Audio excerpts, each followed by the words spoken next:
Jimmie, Soni, what a pleasure and an honor to have you here on my show. Well, an honor to be here. Well, you know, I know how busy you are and I know how much you've accomplished, and I'm really tickled pink sitting here with the opportunity to chat with you about all of what you've accomplished. And you're only 27? 28 Oh now, my God, when did that happen? It happened in August, you know. So are you a Leo? The back starts to give out, you start, you know, in the eyesight goes, and it's all downhill from there. Oh no, I don't think so.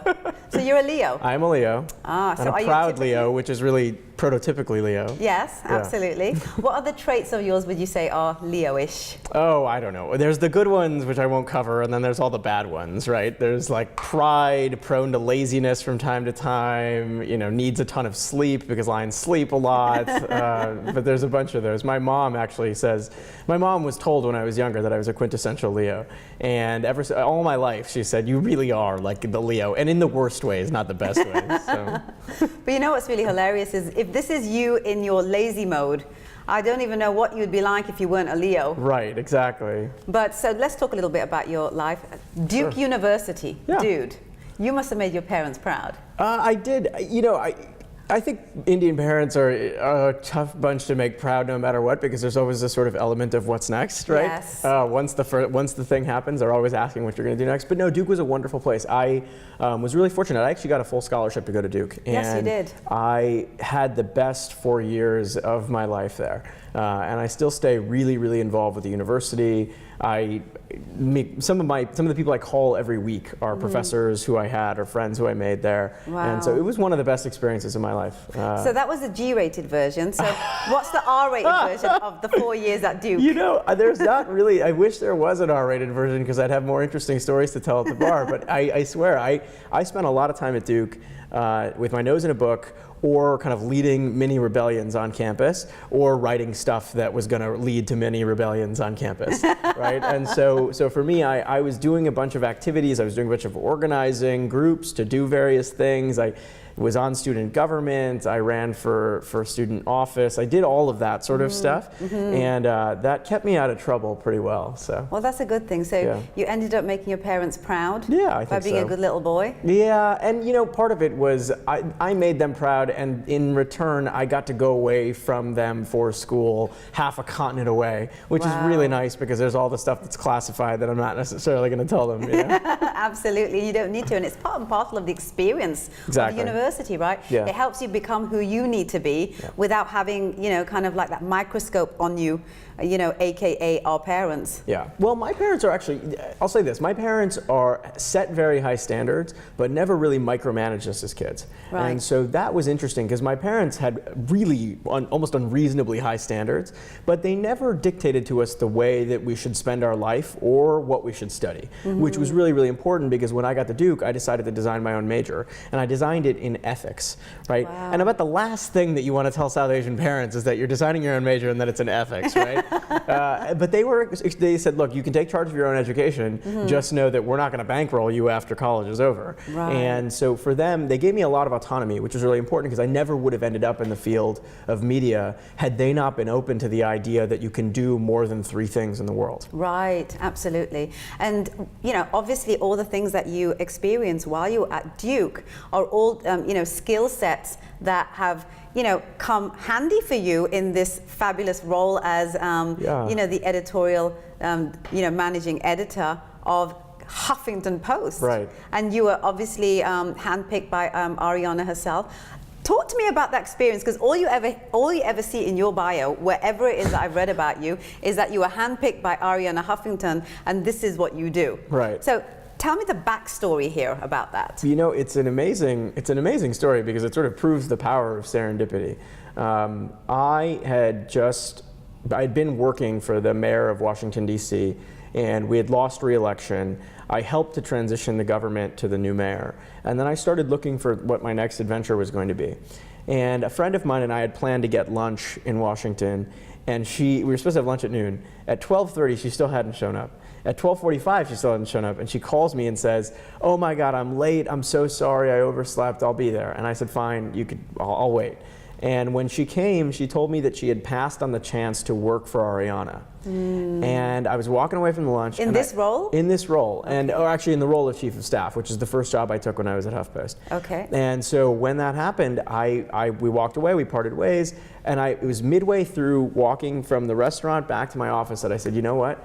That's the job I should do now. And so I called her and I said, hey, what do you think about me for that role? And she was only too happy to recommend me. And Arianna and I met at 7 o'clock, and famously at 7:15 she offered me the job. Wow. And so a week later, I moved my entire life from DC to New York and started working for her. So what do you think it was that clinched the deal for her? Because I mean, she's a smart woman. She can see it like this. I right? have asked myself this question so many times, and I have no idea. I mean, I have. You've never asked her? It's a strange question to ask your boss. I think I've never. So what was it that you saw in me? I never really asked her. I mean, I came to the interview with a lot of experience doing a lot of different things. I had spent time in graduate school. I'd spent time at McKinsey. I'd worked for the mayor. I'd worked for the other mayor. I'd worked for some congressmen. I'd done various things. Yes. And I also, because I had been in politics for a little while, had a pretty good sense of the media, right? I had done some writing of my own. I knew most of the major players. I knew most of the shifts in the industry. So I was like competent, but I don't know what it is that leads somebody to hire somebody. Sometimes it is just indefinable. Right. And since then, I've hired so many different people, and I do think there's an X factor. You just don't know until you meet the person in person. Right. Maybe it was my suit. I don't know. No, I think it was all your accomplishments and the fact that you have such a varied experience in such a short span of time. Yeah. And that kind of thing is important, to be resourceful and to have an eclectic, resume to be able to do the role that you do. I think so. I also think you're a better writer if you have done a variety of things in the world, because it exposes you to all different kinds of people and experiences. Right. Right. I get nervous when I see that there are some writers who are just writers. Like, I actually like writers and admire writers who live full lives. Right. So people like George Orwell, people like Ernest Hemingway, people like Tobias Wolff, these people lived full lives. Right. And I think that influenced the work that they did. Michael Lewis, actually, who's one of my favorite writers, talks a lot about this. He says he thinks it's really important for people who want to work in journalism or want to work in writing to actually go and do other things, like find subjects, find people, find interesting events and participate in them, and then write about them. And I think there's some virtue to that, but I did have a varied skill set. I had a varied set of experiences. I'm also just somebody who has a lot of passions. Like, I like a lot of different things. Yeah. And so it didn't feel like it was disjointed for me, but sometimes you can only sort of connect these dots in the rearview mirror. Absolutely. So let's talk about what you do. What is a day in the life of Jimmie Soni at HuffPost? Yeah, so I'm the managing editor, which means I oversee the editorial operation at working to kind of advance Arianna's vision as editor-in-chief for what we're going to cover. Yes. And so on a given day, that can mean anything from interviewing to bring aboard some new and talented person. It can be editing a piece and sort of diving in and saying, why is this working, why isn't this working? Right. So for example, today I had both of those. I had a couple of interviews in the morning that I was doing because we were hiring someone new, and then in the afternoon I spent a little bit of time thinking through a piece that we're working on about diseases that live on various surfaces in your home and figuring out the best way to present that information. I'm responsible for managing the flow of traffic to our site and kind of understanding how to grow new audiences. Yeah. So I spent a lot of time thinking about social networks and building partnerships with social networks. So building partnerships with Facebook and Twitter and LinkedIn, YouTube, everything, Instagram, all the rest. And so I spent a lot of time cultivating those relationships and then using those relationships to kind of change or think about what we do editorially or operationally. And then there's also just any manner of kind of things that have to get done, right? We've got projects and series that we need to advance, and I need to find the right way to resource and staff those so that they get finished. Right. We produce 1,600 pieces of content every day globally. Wow. And it's an enormous operation with a lot of different moving parts. And sometimes I'm just the person who helps to facilitate something else going on, and sometimes I take a more active role. So Hemingway said about Paris, it's a movable feast. Yes. My job is a movable feast. That's what it is. What a great line. Yeah. So what I want to talk a little bit about is Huffington Post is a really interesting engine of news and content and distribution, because they've really pioneered the idea of bringing on all different types of platforms and integrating them into being able to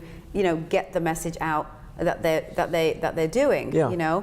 Back in the day of Huffington Post, which is like barely a few years ago, there was like the Daily Beast that was also doing that kind of a thing, where the first time that news media online was starting to bring in like the digital platform usage, the social media platform usage, but no one's really done it the way HuffPost has. Yeah. What do you think it is about the vision back then that made them think that something like this would work, considering most of news media online was very traditional in terms of how they executed content being distributed? So, I think the vision starts from the very top, right? There's nothing about Arianna that's ever been traditional, right? So she is like the firepower and the source behind so much of our ability to constantly iterate. Right. That's one of our favorite words at HuffPost, is iterating. Yes. We believe that the site a year from now is not going to look anything like what the site does now. Right. And it's in fact really important Arianna will say things like, it's important to me that the site look different a year from now than it does now. And so we're constantly evolving. I'll give you a small example. So, there's a social network now called Vine that does short videos. Right. So we have people who are now dedicated just to working on Vine, right? Right. Next week, when the next social network comes up, we'll master whatever the science of that social network is and figure out how to get our content in front of people accordingly. Right. And so we're always thinking about what we're going to do next, how we're going to do things differently, what are we going to do on video, what are we going to do on Facebook that no one's ever seen, Right. what are we going to do on mobile devices that no one's ever seen. Right. And so for us, there's a culture of iteration that starts from Arianna and goes all the way down. And one of the things that we like to say is, like, we constantly adapt, and adaptability is one of our big themes. Like, we don't want to bury our heads in the sand and say, well, we're not going to do it this way even though the internet is moving this way. What we want to say is, how can you change a newsroom and change people's behavior so that it adapts to how people consume content now, which looks really different from how people consume content 10 years from now. Right. Or 10 years ago. So 10 years ago, a lot of people went to front pages. Right. They would type in NewYorkTimes.com or HuffingtonPost.com or WallStreetJournal.com, and that's how they'd start their day. Yeah. That isn't true anymore. Right. You have a lot more traffic coming through places like Facebook, places like Twitter, and email addresses. Right. Or email accounts, rather, because people are getting newsletters. So you have a shift in how people consume content. Right. Good sites will say, how do we adapt to that shift? And sites that aren't successful will say, well, we're just going to keep doing things the way we've been doing them and hope for the best. Right. We never hope for the best. We are very strategic in how we publish. And we change our technology, and we change our personnel, and we change our practices around how people consume content. So what do you think Huffington Post's point of difference is? Like, why are they always kind of like that step ahead of the game when it comes to the world of news media? One thing is we cover, I think, a wider array of topics than anybody else, right? So we have our finger on the pulse of so many different things. A lot of people think of us as a news site. Great, we do the news, and we do really, substantive politics. We're the #1 politics site in the country. We also do a lot of lifestyle content. So we have a huge audience for our healthy living content, for example, and it's helping hundreds of thousands, millions of people lead better lives. Right. We've also got a massive entertainment section. So we're covering celebrities, and we're covering television, we're covering music, we're covering movies. So we're so wide that when things happen in various corners of the world and the internet, we have a finger on it. We know exactly what's going on. The second reason, I think, is we move so fast, it's almost scary. Yeah. So when something changes in an algorithm on Facebook or in the way Twitter presents information, you're going to notice us adapt to that so much more quickly than any other organization, because we're really flat. We're a very flat hierarchy. So you don't have to get a report approved by 7 people before you can go and make the change to the thing. We give people a lot of autonomy, and we say, we've hired you, we trust you, go do this, and don't worry too much about it. Take some risks, take some chances. And that's a huge part of our culture. So, 23, 24-year-old editors are given a lot of autonomy to create content without having to go and get approval from 7 people and wait 2 weeks and all that stuff. We don't believe in that kind of model. We want to move very, very fast. Right. I would say those 2 things. It's our breadth, which gives us access to everything. Yeah. And it's this real culture that says we're always, always, always going to be moving fast. Yeah. What was the process for you to write a book? I mean, Yeah. you don't just write a book. I mean, you don't even begin writing a book from, a lot of authors that I've had the privilege to talk to until you've done like an insurmountable amount of research. How do you research about someone that a book has never been written on? Yeah, it's a great question, and it was one of the challenges that we faced. So what's nice about writing about ancient Roman history, there's only really one nice thing about it, which is they're not exactly finding new giant sources of material every week. Right. The set of things that you turn to for analysis and interpretation is pretty well circumscribed. Yes. You've got a box and you play in that box, right? Now what you have to do is just become a master of all of the information that is in that box. Right. And so part of what we did was we just read everything that was written from, X BC to Y AD Yes. to try to understand this person we were writing about. Yeah.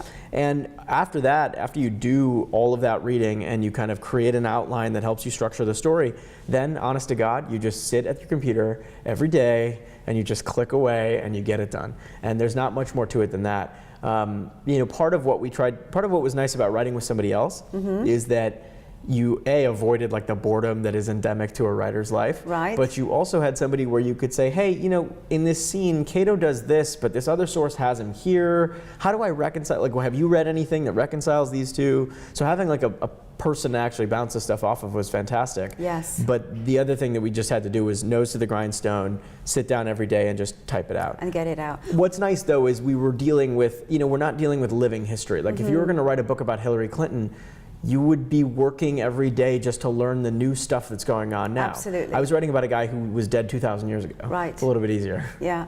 But how did you know when the book was done? When he died. so that helps. Spoiler alert. Cato is one of history's most famous suicides. Yes. So when he kills himself, that's basically it. You can't really say much after that. After that, it's a couple sections discussing what happens in the aftermath, then the epilogue, and then your book's kind of done. What kind of feedback did you get on the book? First book, and you just hope it's not a stinker. And so we got great feedback. It's a difficult thing. People's natural instinct is not, well, it's Sunday, why don't I read about ancient Roman history, right?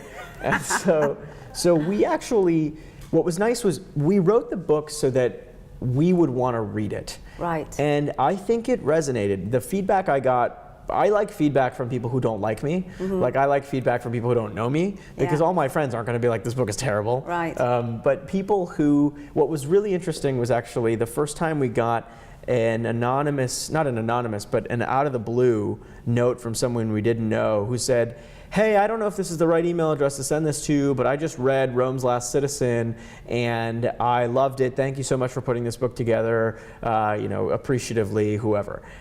When you get a note from someone who you've never interacted with, who has no reason to write to you, like it's not your mom telling you how proud she is, that's what's really gratifying. The other thing that happened was we had a number of people who have studied the classics who wrote to us and said, you did something very valuable here.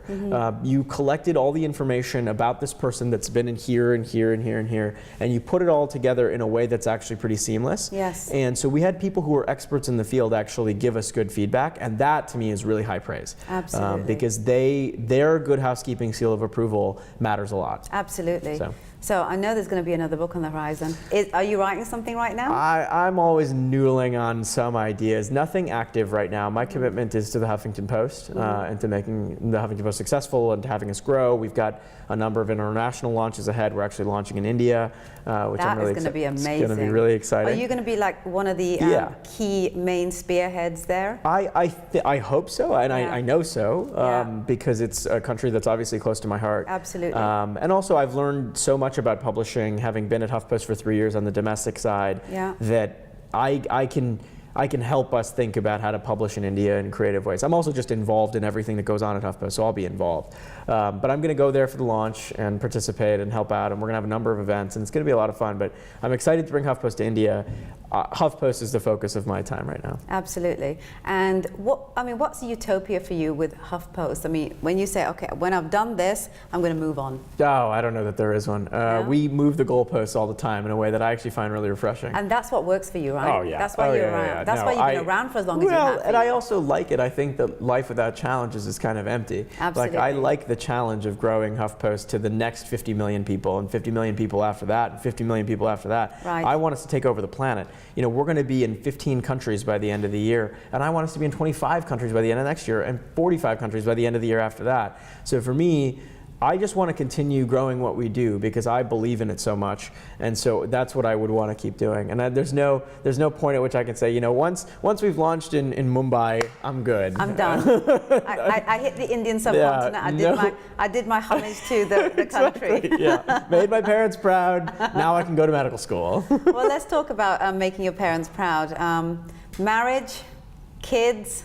You know I'm going to bug you. Well, you sort of have to hit a few steps before you get to marriage and kids, and those steps are steps I haven't hit yet. So no, I'm single and busy, and so I have no designs on marriage at the moment because you sort of have to date people and get a girlfmi before you do that. That would kind of help, wouldn't it? It might help a little bit. I joke with my friends. I'm like, I really want a dog, and I can't even get a dog right now. And so a dog is a bigger commitment than a woman.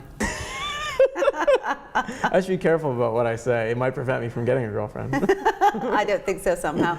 I would be, surprised that someone in your position wouldn't have like hounds of girls interested in, who you are. Not just because you're a cutie, but also, which you are, but also because, you've accomplished a lot, and accomplishment is a really attractive,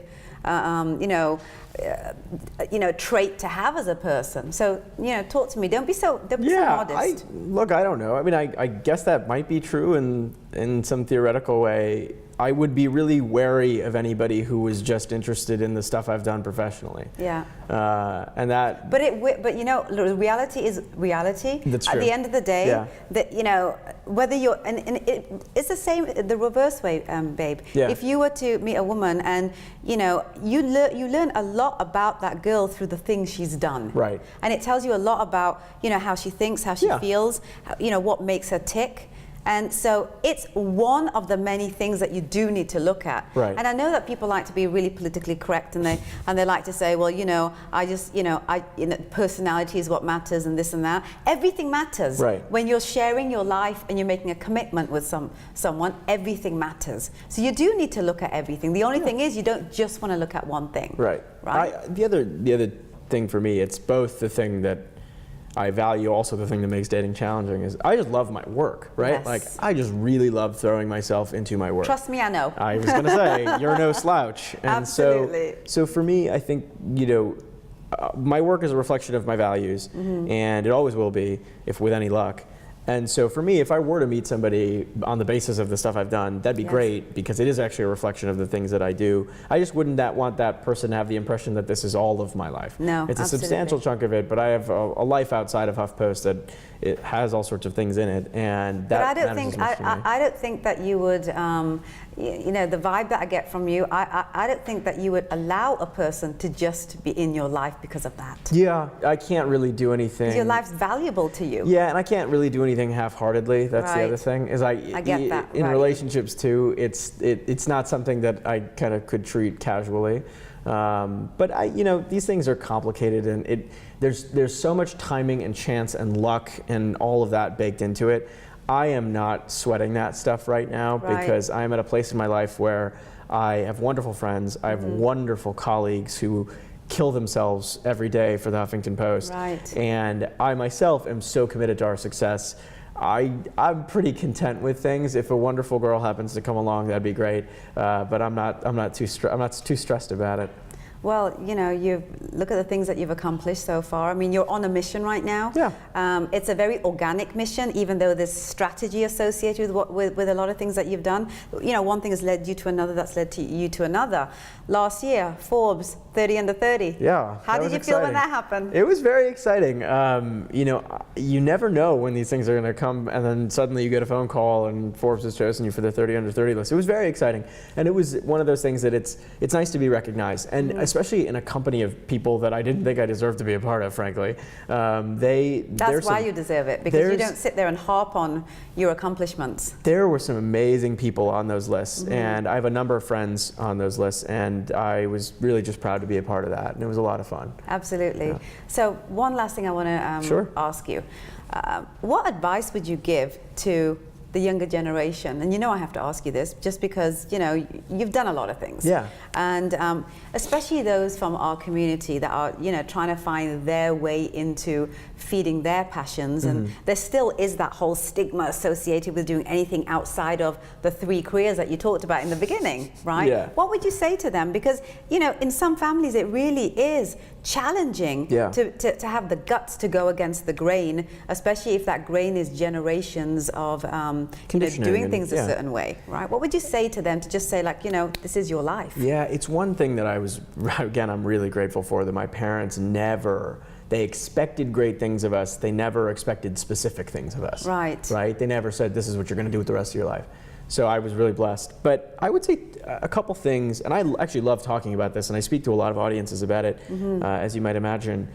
One big piece of advice is, well, first of all, take everything I say with a grain of salt, because I'm one human being among many, and my story involves a lot of luck too. Yes. Like I said, my friend was really late to that lunch. I could have walked away from, you know, the counter as well. Well, serendipity, right? Yeah, but I would say a couple things. One is, you know, you don't have to.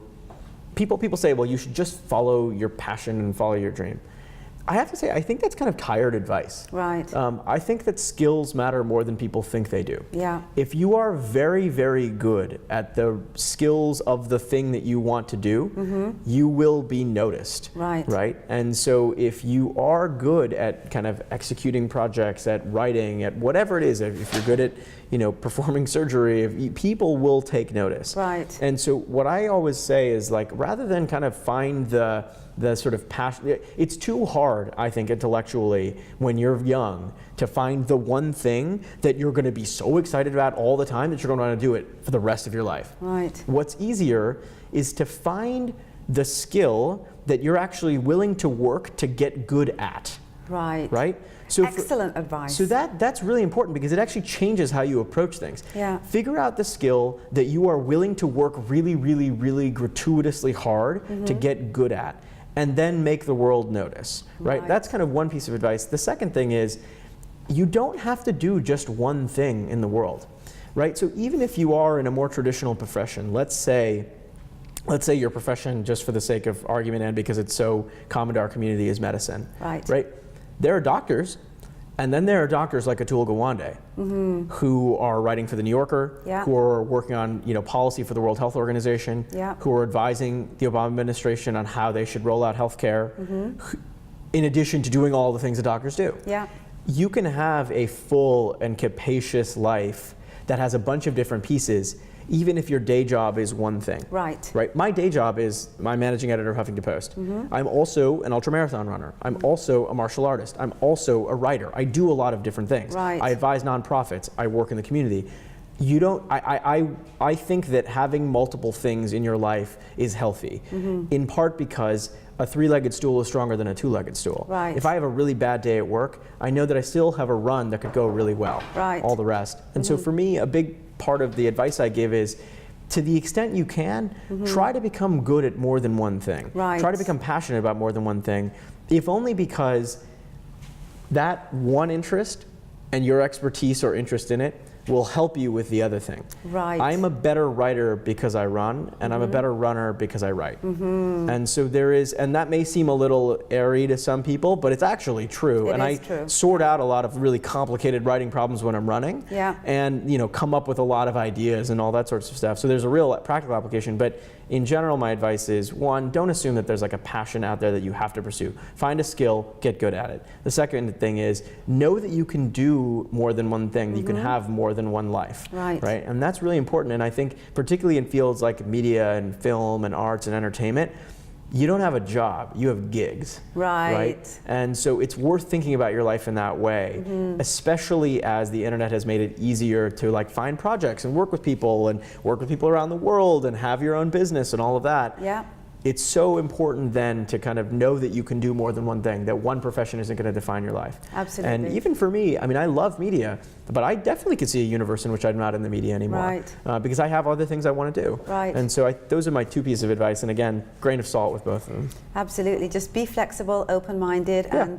and just make sure that you focus on the skill. Yeah, and maintain a sense of humor about it all. I mean, I think a lot of what happens early on is people have this intense pressure that they have to make decisions about their lives right away, and that they have to have it all sort of planned and figured out. I was that kind of person, and it led to a certain kind of success. But I had no idea that I would end up writing a book, and no idea that I would end up doing the stuff at HuffPost or any of the other stuff I've done. Most of those things have been the product of total serendipity. So leaving yourself open is, I think, one of the most important things. Just an open mind and an open heart about that kind of serendipity can be very valuable, because if you are too rigid, you will close yourself off to the best thing that could have ever happened to you. And this is just the beginning of all the openings for you, darling. My God. Let's hope so. You're under 30 years old. Like I You've said, it's the accomplished a back lot. that starts to give out first, and then I don't think that's going to happen to you somehow. But I do look forward to just all the other tremendous things that this open-minded, ideology of yours is going to take you. You got to come back. You got to tell me more. Absolutely. I'm happy to. Thank you so much for having me. Absolutely. And when you write that next book, I want to know what obscure character you're going to pick out to write about. I actually want to make some money on one of these books someday. So I think it'll happen. I think it'll happen. Yeah. Like you've written your first one, you Right. wrote it for credibility. You got that. Yeah. Now this will be the next one. Yeah, let's I look hope so. forward to it, darling. Thank you so much. Thank you so much for Yeah, your time. thank you. I really This was appreciate great. it.